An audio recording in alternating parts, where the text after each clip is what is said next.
All right, so let's take a look at our application problem. So Charlie deposited $115 into a savings account. Each week thereafter, he deposits $35 into the account. Write a formula to represent this sequence. How much? So How much total money?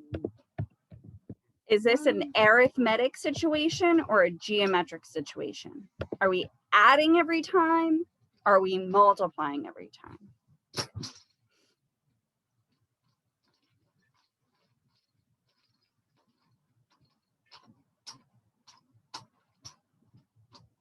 Are we adding or subtracting every time, arithmetic, or are we multiplying it by a number each time? And that would be geometric.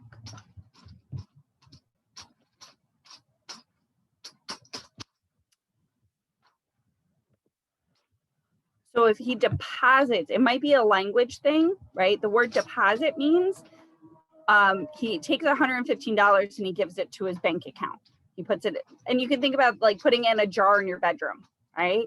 And then at the end of each week, he puts another $35 in. So am I multiplying 115 times 35 or am I adding 35 each time? We're adding, we're depositing, so it's adding. Awesome. So that means I'm going to grab my arithmetic explicit formula.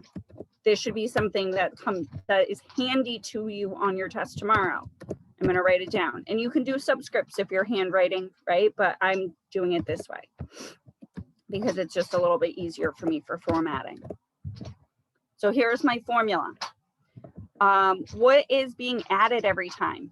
What's our D, common difference? Should be minus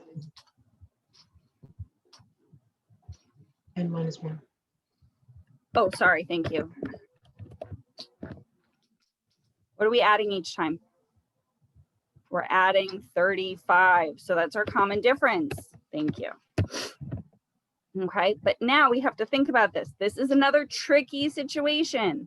We start with $115. That is like our initial value or our B, right? Our y-intercept. So how much money does Charlie have in his account after 1 week? This is going to be our first term. So 115 and then 35. So what is 115 plus 35?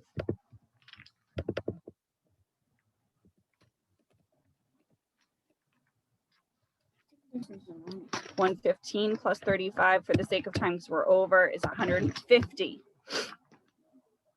Now, for the second part, you're going to plug in 30 for n, and you'll get your answer.